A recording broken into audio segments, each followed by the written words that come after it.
Hello everyone, Waddling Duck here to teach you the basics to unit counters in Age of Empires 4. Some unit counters are from explicit damage bonuses, while others are from the interaction between damage and armor.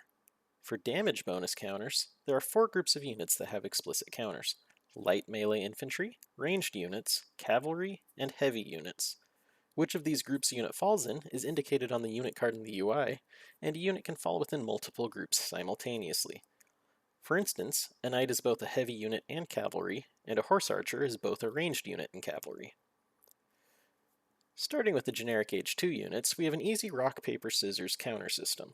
The spearman deals bonus damage to all cavalry, including the horseman. The horseman deals bonus damage to all ranged units, including the archer. The archer deals bonus damage to all light melee infantry, including the spearman.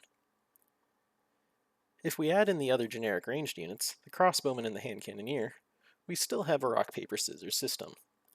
Although neither the crossbowman or the hand cannoneer have an explicit bonus against the spearman, they remain highly effective due to their range and high base damage. There are 2 generic heavy armored units, the man-at-arms and the knight. Neither of these units have bonus damage against any unit types.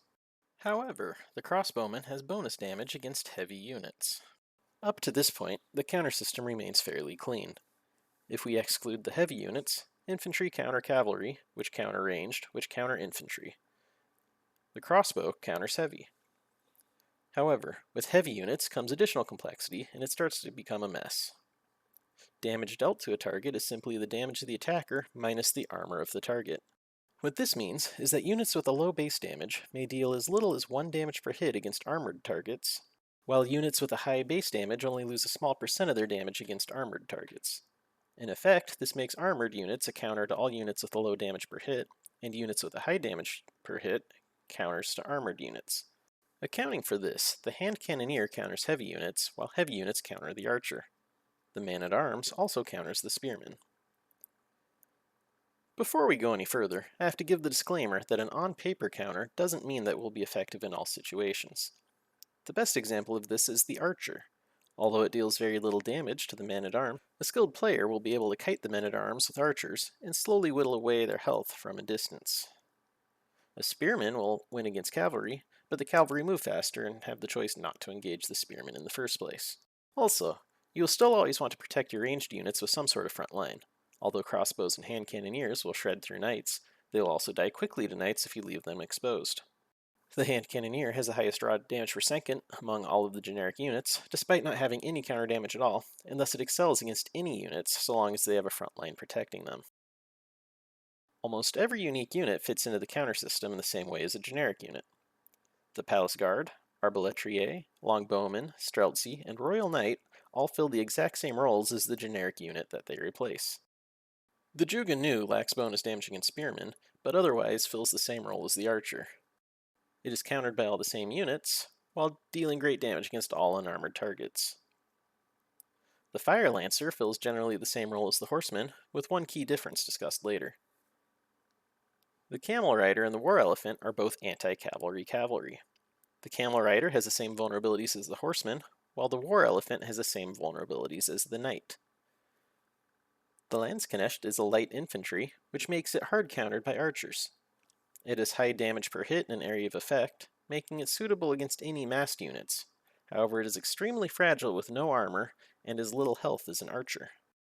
There is an entire genre of ranged cavalry, which have no corresponding generic unit, and they generally fill a similar role to each other. These are the Horse Archer, Camel Archer, Mangudai, and Tower War Elephant. They all have more base damage per hit than an archer, making them more effective against heavy targets in comparison. The Horse Archer, Mangudai, and Tower War Elephant do not have any bonus damage, while the Camel Archer has bonus damage against light infantry. Hard counters against the ranged cavalry include the Horseman, Spearman, Camel Rider, and War Elephant. However, ranged infantry are more cost efficient and are generally good soft counters against ranged cavalry. Given their mobility, ranged cavalry can easily kite any infantry, including the spearmen. To make this all a bit cleaner, it is easier to address each unit individually. Although I won't narrate my way through it, here is a table showing what each unit is best countered by. This is also where I will address how siege units fit in. The mangonel and the nest of bees counter any units that are clumped up. While they can kill unarmored infantry in just a few hits, they still do significant damage if they hit a cluster of cavalry or any armored units. Anytime your opponent is massing ranged infantry, the mangonel should be one of your first thoughts. The springald and the bombard both deal high damage against any single target of any type. Although generally not cost efficient in a particular matchup on paper, their ability to safely sit behind your units and snipe high value targets makes actual cost efficiency impossible to determine. The Rebaldaquin is incredibly deadly against all melee units, but it has low range and low ranged armor, making it easily countered by common ranged units such as the archer or the crossbowman. The Trebuchet is generally ineffective against anything except buildings, as it has a negative accuracy modifier against units. It does, however, have area of effect damage, and if you have one sitting idle, you may as well launch it against clusters of units. The Culverin is generally ineffective against anything except siege units, but can still do some damage against high-value targets, similar to the springald. Siege units take torch damage, and in general have high-ranged armor. This means that all ranged units will do little damage to siege, while all melee units will deal significant damage to siege. Worth mentioning here is that the Fire Lancer has exceptionally high torch damage, which along with its move speed, makes it by far the best anti-siege unit in the game, excluding Culverins and Springalds. I hope this guide will help you navigate the counter system in Age of Empires 4. Thank you for watching, and please subscribe if you have enjoyed this video.